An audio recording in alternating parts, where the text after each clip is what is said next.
나는 잘하셨어요? 그러니까 너무 잘 만들었더라고요. 그렇죠?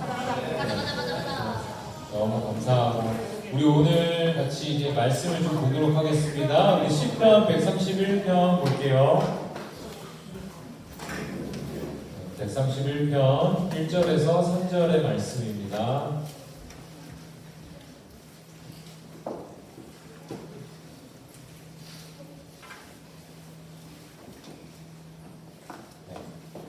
찾으셨을까요? 같이 읽겠습니다. 교독하고 마지막 같이 읽을게요. 시작. 여호와여, 내 마음이 부끄럽지 아니하고 내 눈이 오만하지 아니하오며 내가 큰 일과 감당하지 못할 놀라운 일을 하려고 힘쓰지 아니하나이다. 실로 내가 내 영혼으로 고요하고 평온하게 그를 젖대나이다. 그의 어머니 품에 있음 같게 하였나니 내 영혼이 젖대나이와 같구나. 이스라엘아, 지금부터 영원까지 여호와를 바랄지어다. 아멘. 말씀을 맺어도 될 것 같아요. 여기 교만하지 않자, 겸손하자는 얘기하려고 했는데 우리 다 교만할 사람이 없는 것 같아요. 그래서 교독하자고 했는데 다 같이 읽고 뭔지 모르고 그냥 읽는 거 보니까 아 이거 괜찮다. 아직 교만할 사람은 없다 이런 생각을. 제가 다리가 좀 안 좋아가지고 어쩔 수 없이 좀 앉아서 하니까 편하게 한다고 이렇게 너무 이렇게 보지 마시고 사진 찍지 마세요. 죄송합니다. 찍지 마세요. 네. 오늘 이제 같이 나눌 내용은 사실 겸손에 대한 거를 좀 나누려고 해요. 겸손. 여러분들 우리가 이제 교회를 다니다 보면 여러 가지 좋은 기독교인들이 가져야 되는 가치들이 있어요.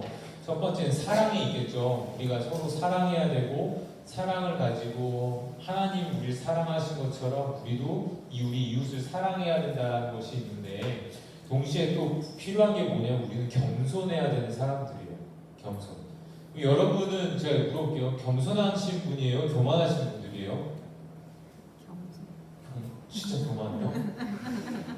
너무 다 학습된 내용들 아니에요? 우리 사실 웬만하면 다 겸손해요. 정말 겸손해. 근데 이제 그 겸손이라는 늘 우리가 교회에 다닐 때 여러분 꼭 기억하셨으면 좋겠는 게 단어를 명확하게 구분을 하실 수 있어야 돼요. 그러니까 내가 지금 말하고 있는 생각하는 사랑과 성경에서 말하는 사랑이 같은 뜻을 가지고 있는지 내가 생각하는 겸손과 여기의 겸손이 같은지 이것들을 아셔야 돼요. 우리가 보통 사랑이다라고 하면은 사전이나 요새 정의하는 것들을 보면 이제 내가 뭔가 이렇게 베푸는 것처럼 내가 하는 사랑, 뭔가 상호작용, 어떤 뭐 호르몬의 뭔가 이런 것들 이야기를 하는데 성경에서 말하는 사랑은 하나님이 우리를 사랑하신 것에 대해서 이야기를 하잖아요. 그래서 하나님께서 우리를 사랑하셔서 독생자를 주셨던 그 사랑을 이야기하고 먼저 사랑하셨던 그 사랑을 이야기하고 있고 그리고 우리에게 주시고 먼저 오시고 값없이 모든 걸 주시는 요거에 대해서 이야기하고 있단 말이죠. 그럼 이제 겸손에 대해서 한번 좀 생각을 해봐야 될 것 같아요. 사실 대학부에 올라온 지 얼마 안 된 여러분들은 기본적으로는 다 겸손한 사람들일 거예요. 왜냐하면은 뭘 잘 모르기 때문이죠. 여러분들이 벌써 이제 많이 익숙해져 있을 수도 있겠지만 우리 첫날에 그 말씀 나눴잖아요. 우리가 교회 뭐 행정적인 거나 부서나 이런 거에 익숙해지지 말고 하나님을 가까이 하는 거에 익숙해지자라는 말씀을 나눴었는데 여러분 우리가 어느 자리에 가건 여러분들이 앞으로 성공을 하건 여러분보다 못한 사람들이랑 있던 어딜 가든 처음에 그곳에 가게 되면 여러분들은 100%다 겸손하게 돼 있어요. 왜냐면 여러분 우리 나름대로 이미지 관리를 해야 되잖아요. 우리 이미지 관리할 때는 말 많은 사람도 말이 적은 사람도 처음에 말을 다 안 해요. 그래서 야 나는 너 아이인 줄 알았는데 완전 이구나 막 이런 얘기도 하고 그러잖아요.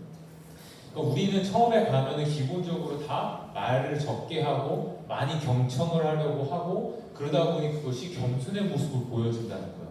그럼 그것들을 우리가 조금 신랄하게 이야기를 하면 뭐냐면은 우리가 가지고 있는 겸손은 그냥 뭘 모를 때 우리가 뭘 가진 거 없을 때 하는 겸손이 우리에게 겸손이다라는 거예요.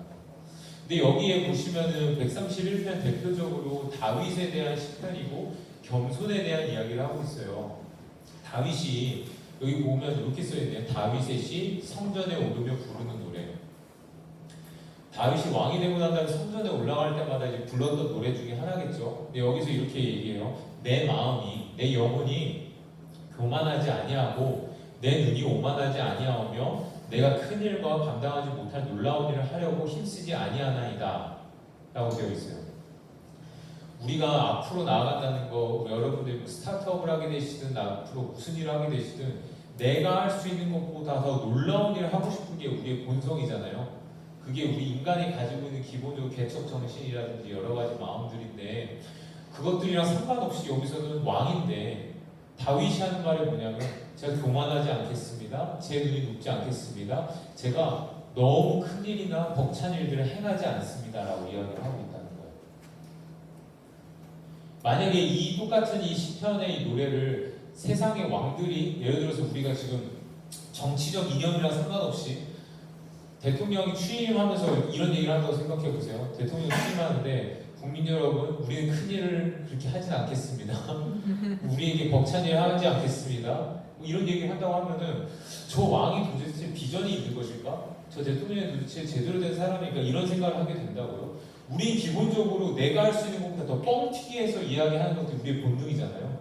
내가 가지고 있는 스펙보다 조금 더 이렇게 부풀려서 해놓고 싶은 거. 동물들도 보면 어떤 새가 이렇게 이성에게 구애를 하려고 해서 갑자기 몸에다가 이렇게 바람을 뭐 이러고 있더라고. 이걸 이제 서울말로 뭐라고 해요? 국방 잡는다라고요. 이게 대부분. 전 완전 오리지널 서울 사람이에요. 근데 제가 유학할 때 저희 집에 저까지 5명 사는데 4명이 다 경상도 친구였어요. 그러다 보니까 제가 사투리와 이런 것들이 너무 익숙해졌어요. 그러나 억양은 따라하지 못해요. 그래서 제가 하면 굉장히 저희 아내가, 너는 지금 우리 경상도를 욕보이고 있다. 저쪽 경기도에서 내려와서 안성쯤에서 멈춰 있어요. 딱 거기서 멈춰 있어요. 그래서 정체불명의 약간 이런 사투리를 쓸 때가 있는데, 무슨 얘기를 하고 있었지? 뻥 잡는다. 그치, 뭐 이렇게 한다고. 우리는 본능적으로 그렇단 말이에요. 근데 여기서 다윗은 내가 왕이 되었음에도 불구하고, 통일 왕이 되었음에도 불구하고 하고 있는 말이, 하나님, 내가 큰 일을 행하기보다는 내가 다른 것들을 하겠다고, 겸손하겠다라고 얘기를 하고 있다라는 거예요. 여기 보면 이렇게 얘기해요. 실로 내가 내 영혼, 이거를 제가 우리말 성경을 좀 편하게 된 걸로 읽어드리면 2절이 이렇게 돼 있어요. 진실로 내가 내 영혼을 가만히 잠잠히 있게 하니 젖된 아이가 그 어미와 함께 있는 것 같고 내 영혼도 젖된 아이와 같습니다. 3절 오 이스라엘아 지금부터 영원히 여호와를 바라라. 이렇게 하고 있다. 우리가 다윗을 바라보면서 따라갈 때에 유일하게 가져야 되는 하나만 우리가 벤치마킹을 해보자, 우리의 신앙을 가져와 보자라고 한다면 131편의 이 겸손이 가장 클 것 같아요. 다윗과 완전 비교되는 왕이 있었어요. 사울이라는 왕이죠. 사울은 똑같이 기름을 받았었던 왕이었어요. 근데 이 사울은 결국에는 여러분도 아시겠지만 내가 나의 권력을 위해서 살아갔던 사람이에요.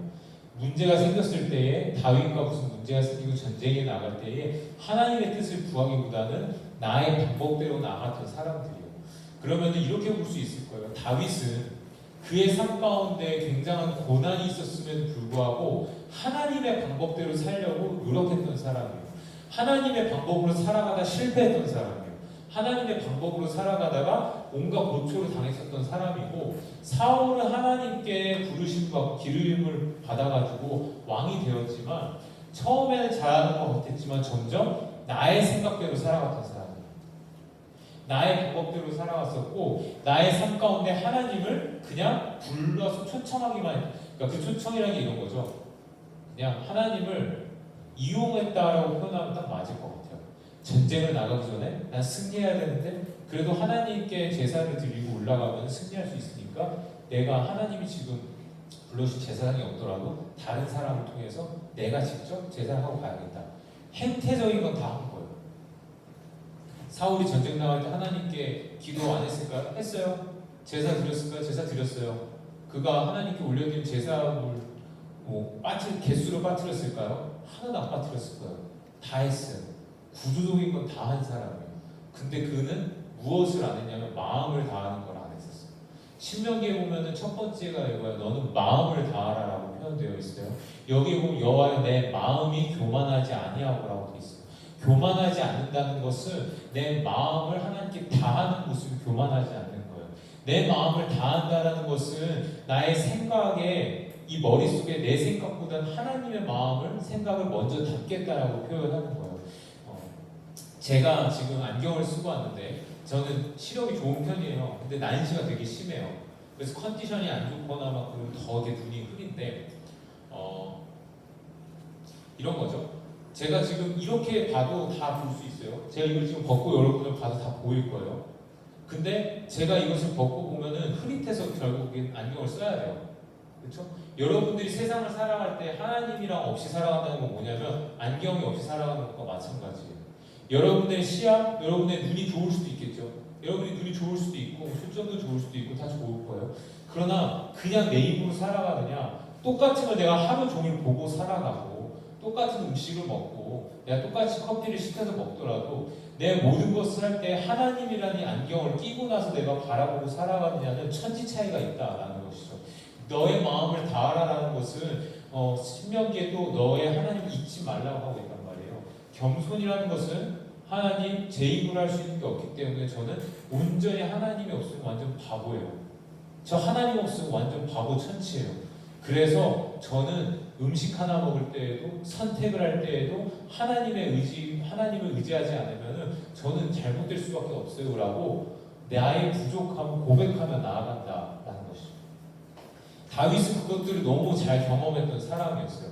다윗은 애초에 우리 이야기할 때 막내 아들도 있었고 양친 사람이었고 그랬지만 실력이 있었어요. 골리앗을 한 방에 이렇게 날릴 수 있다는 것은 자신이 하고 있었던 분야에서 최선을 다하고 실력이 있었다고. 근데 그 사람은 늘 하나님 앞에 나는 겸손하게 나아갔었다라는 것이죠. 그래서 여러분 그런 거 있죠.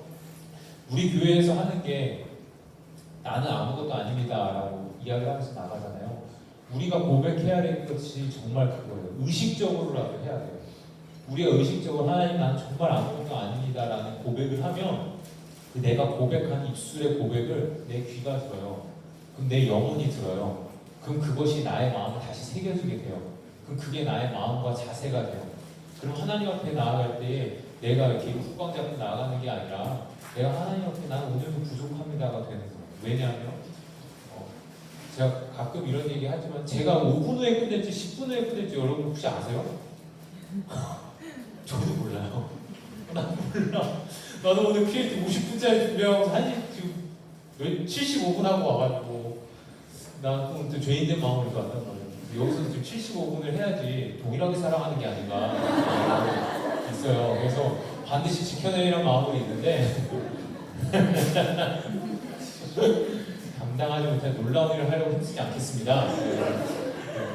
그래서 여러분들이 지금 정말 20살 때부터 나아가실 때에 이런 것들이 와닿지 않도록 자꾸 마음에 생기셔야 돼요. 왜냐면 지금 여러분들의 이 자아와 에고라고 하죠. 이게 가장 성장을 많이 할 때예요. 사실 그것들이 여러분들이 없다면 여러분 자존감도 낮아지게 될 거고요. 자신감도 결여되게 되고 여러분들한테 누가 와서 야 네가 아무것도 아니야. 네 뭔데 그거 하려고 이렇게 하잖아요. 너무 자연스러웠던 거 알죠? 그렇게 하잖아요. 그러면 우리 바보가 될 수밖에 없어. 여러분들 되게 잘해야죠. 여러분들 대단해요. 여러분들 바보 아니라니까. 근데 하나님 앞에서 그 자세로 나아가야 된다. 하나님, 내가 지금까지 이루었던 이 모든 것들이 내가 의도해서 한 것들이 하나도 없고. 봐보세요. 여러분들이 지금 여기에서 살고 있는 것만 해도 여러분의 뜻대로 된 거 아니잖아요. 여러분의 부모님들이 여기 살게 됐던 거고, 만약에 원거리 지체라고 한다면 부모님이 원거리임에도 불구하고 여기로 다녔었던 거고, 그렇죠? 그러니까 우리가 이런 것들을 거슬러 올라가게 되면은 되게 말이 안 되겠지만, 여러분 우리가 북한에 안 태어나고만 되게 감사한 거 아니에요? 그렇죠? 파주에 있는 사람들은 한 10km 차이로 북한이랑 여기로 갈라지는데, 진짜 그렇다니까? 여러분들 우리가 여기에서 안 태어나고 완전 반대 생각한다는 그 생각을 해보세요. 어려워.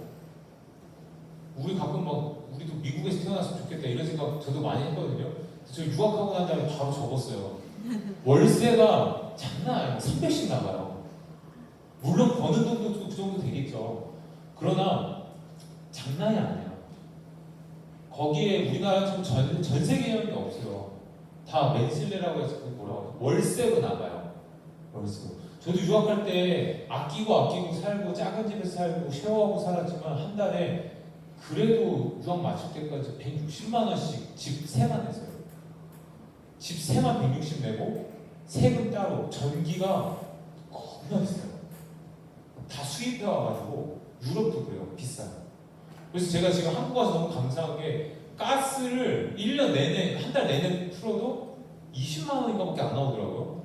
한국에서 난리가 나더라고. 20만 원 나와가지고 하는데 거기서는 한 달 온종일 이거 틀어놓잖아요. 90만 원, 100만 원씩 나왔어요. 전기료 코드 계속 뽑아놓고 살았거든요. 그래서 막 거기 어느 정도냐면은 그 전기장판 있잖아요. 이 얘기 왜 이렇게 길게 하는지 모르겠지만 전기장판 이 파는 바깥에 뭐라고 돼 있냐? 하루 종일 틀어도 100원밖에 안 나갑니다. 이런 게 광고야. 전기세가 비싸니까. 물론 그거 거짓말이겠죠. 근데 그렇다니까 제가 한국 와서도 에어컨 하루 종일 틀어도 얼마 안 나오는 거예요. 너무 그냥 그렇게 있거든. 그러니까 우리가 어디에서 태어나게 될지 우리는 몰라요. 그러니까 우리 시작부터가 어떻게 태어날지 몰라요. 여러분 제가 하나님을 더 잘 믿게 됐었던 게 뭐냐면 제가 아기를 낳고 난 다음에 더 잘 믿게 됐어요. 그전에도 전도사를 하고 있었고요. 그전에도 교회 되게 열심히 다녔었고요. 하나님 고백했었거든요. 근데 아기가 태어나는 과정을 내가 보면서 너무너무 이게 내 힘으로 할 수 있다는 게 아무것도 없는 거예요. 내가 지금 뭐 아무리 좋은 뭐 한우 특불 등심을 먹는다고 해서 애가 손가락 10개 나오는 게 아니고요. 내가 짜장면 먹는다고 해서 6개 나오는 게 몰라. 진짜 몰라요. 그러니까 우리는 태어나는 그 순간부터 우리 부모님도 나도 불확실성 속에서 온전히 하나님에게 의지할 수밖에 없는 사람들이라고. 그래서 우리의 시작점을 생각해 보면요, 여러분, 우리가 지금 이곳에 있는 게 그냥 정신적 승리하는 걸로 그래도 감사합니다. 아이고 그래도 내가 뭐 죽지 않은 게 다행이죠. 오늘도 차에 치였을 수 있었는데 이게 아니라 오늘 오다가 버스가 사고 날 수 있는 그냥 그런 억지 감사를 하자는 게 아니라 내가 지금까지 살아왔었던 것들이 수많은 우연들이 연속으로 내가 지금까지 건강하게 왔고 내가 잘한 건 없는데 내가 그렇게 큰일 당하지 않고 이렇게 왔다는 것 자체가 놀라운 하나님의 은혜다라는 거예요.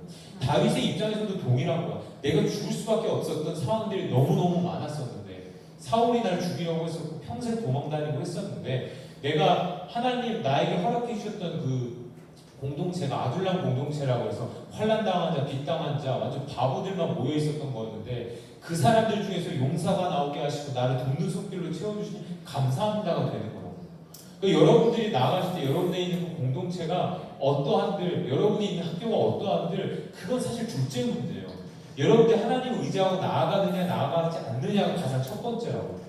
그래서 여러분들이 겸손하게 나아간다는 것은 하나는 내가 많은 것들을 가지고 있기 때문에 그럼에도 불구하고 하나님 아이고 제가 이렇게 많은데 이게 다 하나님의 덕입니다. 감사합니다. 이런 겸손이 있다면 내가 가진 게 많지 않지라도 내가 지금 상황이 어려울지라도 그럼에도 불구하고 하나님이 나의 어려운 상황보다 크십니다. 그 크신 하나님께서 나를 이끌어 가주실 것을 내가 믿고 의지하며 나아갑니다. 왜냐하면 나는 아무것도 아니기 때문입니다. 이렇게 봐야 된다는 거예요. 그래서 여러분들이 하나님을 믿고 나가는 데 있어서 교회도 우리 교회는 크잖아요. 크다 보면 눈에 보이는 게 돈이 많고 경제적으로 성장하고 사회적으로 지위가 있는 분들이 앞서 있는 것 같아요. 근데 여러분 정말 교회에서 새벽 예배 잘 나가보시고 한번 잘 살펴보시면은 다 그런 게 아니에요. 정말 그렇지 않은 분들도 앞에서 섬기고 계시고요. 장로님들이 되는 것도요. 다 그런 기준으로만 되는 것도 아니에요. 누군가는 교회에는요. 기도를 정말 열심히 하는 장로님이 필요한 거예요. 사역자라고 해가지고 다 뭐 예를 들어서 저는 음악을 전공했었으니까 음악 전공한 사람은 다 있었고 뮤직 처치 이게 무슨 그거 있어요? 아니야. 다 필요해요. 요소가 다 필요해요. 그럼 그때 뭐가 되냐면 하나님 내가 지금 있는 이 자리에서 하나님을 높여드리겠습니다. 그러니까 여러분들이 하면서 나가는 그 찬양의 가사들이요 그냥 가사가 아니에요.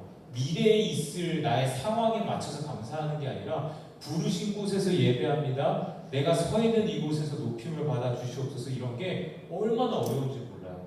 내가 잘 되고 있다면 나의 힘으로 한 것보다 하나님이 했기 때문에 이 자리에서 영광을 받아 주세요라는 거고 하나님 내가 지금 이렇게 지금 어려운 상황 속에 있습니다.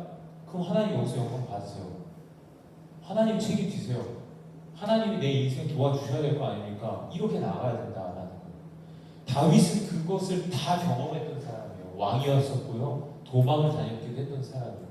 그리고 그 모든 걸 겪고 왕이 되었는데 했던 고백이 뭐냐면 사람들처럼 포장하고서 내가 있었던 것들을 멋있게 얘기하는 게 아니라 내가 정말 하나님께 나아갔을 때 고백하는 것이 나는 놀라운 일을 하는 게 아니라 큰일 하는 게 아니라 오직 저때 나에게와 같이 하나님의 품에 안겨서 나아가는 사람이 되겠습니다를 고백한다는 그렇기 때문에 솔로몬 때가 다윗 때보다 훨씬 더 번성했었지만 다윗을 이스라엘의 최고의 왕이라고 우리가 얘기하고 나아갑니다.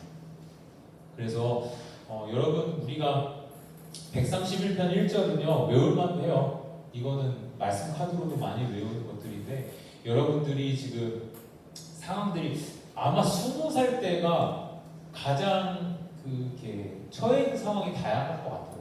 누가 먼저 군입대를 하기도 했고 군입대를 앞두고 있기도 하고 2학기가 되면은 휴학하는 사람도 있고 뭐 반수하는 사람도 있고 재수하는 사람도 있고 2학기 다니고 있는 사람도 있고 여러 개가 있어요. 여러 모습이. 근데 그 여러 상황에 있는 여러분들 한 명 한 명에게 하나님께서 동일하게 목자가 되어주십니다.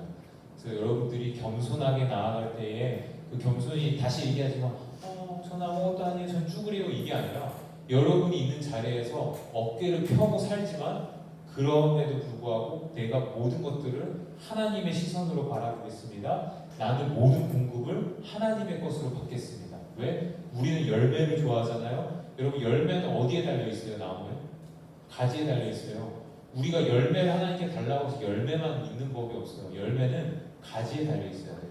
가지는 뿌리랑 연결이 돼 있어야 돼요. 우리가 하나님 안에서 열매를 맺겠다고 할 때는 내 힘으로 뭘 해서 열매를 가져와서 나무에다 붙이는 게 아니에요. 우리가 하나님께서 주신 공급함을 받아서 그게 느리고 더딜지라도 진짜 결실한 게 열매를 맺는 거. 이게 우리가 하나님 앞에서 나아가야 되는 모습이다라는 것이죠. 그래서 여러분 이번 한 주도 살아가시면서 하나님 많이 의지하시고 특별히 뭐 수능 준비하시는 분들 계시면은 힘내세요. 저는 반수로 3번 했어요. 2번. 삼수 샤프가 3개예요. 지금도 샤프 계속 주나요? 그렇죠, 주죠. 그래서 2008, 2009, 2010년 수능 이렇게 샤프가 다 있는데 그렇게 해서 그런지 딱 이때가 되면 몸이 이렇게 서늘해지고 이렇게 안 좋아요. 이게 수능병이라는 게 있어요. 이게 뭐냐면 분명히 그러니까 가을에 시작됐는데 아직 덥거든. 더운데 10월 중순 때 추석 때부터 해가지고 슬슬 바람이 차져요. 그러면 이제 아침에 창문을 딱 열어서 찬바람이 이 안에 들어오면 이제 수능 때가 왔다고 해서 맨날 떨리고 막 그렇고. 여러분들 이 수능 기간도요 하나님 의지하면서 잘 가시고 그리고 또 뭐 이번에 중간고사 또 있을 거 아니에요? 이때 한번 의지해보는 거죠.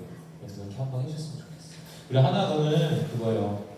우리 기도회 때 앞에 나와서 기도하자고 했잖아요. 근데 많이 나와주셔서 너무 감사하더라고요.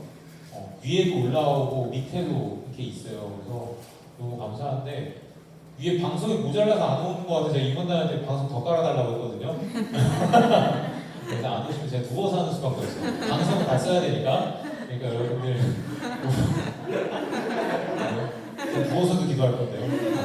그러니까 여러분들 오셔서 시작하는 지금 이때에 그곳에서 같이 기도하면서 하나님께 부르짖으며 나아가는 우리 세금터 됐으면 좋겠습니다.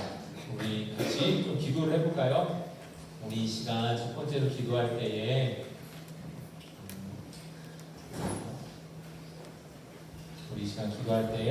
하나님 나에게 은혜를 주시옵소서. 나에게 주시는 그 은혜가 하나님을 더욱더 겸손하게 바라보는 그 은혜를 달라고 하나님 앞에서 겸손할 수 있게 해달라고 우리 한 가지만 더 같이 기도합시다.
것은 여러분이 처해 있는 상황은 사실 저는 잘 몰라요.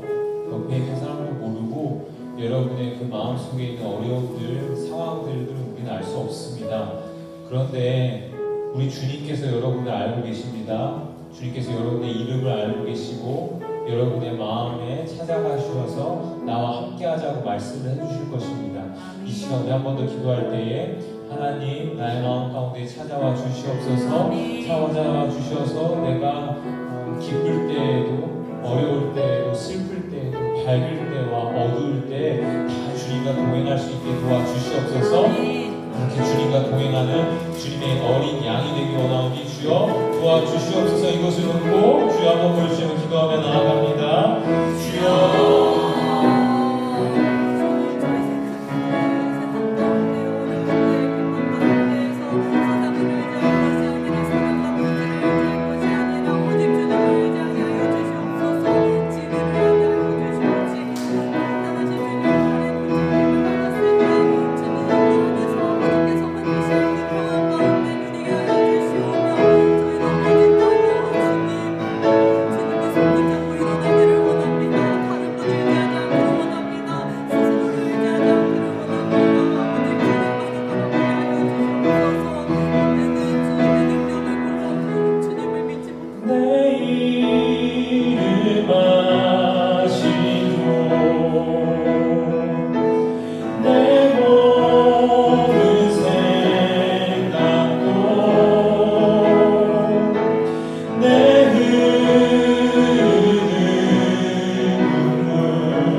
다윗과 같이 주님만 의지하길 소망합니다.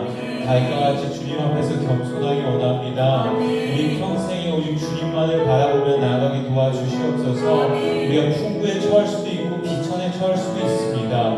우리가 밝은 날도 있겠고 어두울 때도 있겠습니다. 그러나 하나님 어떤 날이건 어느 위치에 있건 그것과 상관없이 주여 나는 아무것도 아니오니 주님께서 책임져 주시옵소서. 나와 함께하여 주시옵소서. 내가 이 자리에서 주님을 찬양하며 나아가기 원하오니 하나님 상황을 바꿔주시던 나의 마음을 바꿔주시던 주님께서 역사해 주시옵소서. 이 마음으로 나아갈 때에 하나님께서 이끌어 주시는 그 길을 바라볼 수 있게 도와주시옵소서. 하나님 아버지 오늘도 우리 그 속에 예배로 나아가게 됩니다. 하나님 귀한 시간이 되어서 이 자리에 나왔는데 하나님 그냥 돌아가는 것이 아니라 은혜를 받고 돌아가게 도와주시옵소서. 우리 삶의 한 절이라도 주님을 담기 원하오니 말씀의 한 구절이라도 우리가 붙잡고 돌아가서 한 주간 살아갈 수 있는 큰 힘을 얻을 수 있게 도와주시옵소서. 우리 사랑하는 생크비를 시작하며 나아갑니다. 평생을 걸어가는 이 길 가운데 시작을 주님과 함께하기 원하오니 하나님 이 시작을 주님과 함께하는 반석으로 만들어 주시옵소서. 하나님 지진이 나고 풍부가 처해질 수도 홍수가 올지라도 하나님 그 가운데에서 오직 예수 그리스도는 반석 위에서 단단하게 서나갈 수 있는 우리가 되게 도와주시옵소서. 주님께 모든 영광 올려드리오며 우리 사랑하시는 예수님의 이름으로 기도드립니다. 아멘. 아멘. 감사합니다. 우리 이사장님 나오실게요.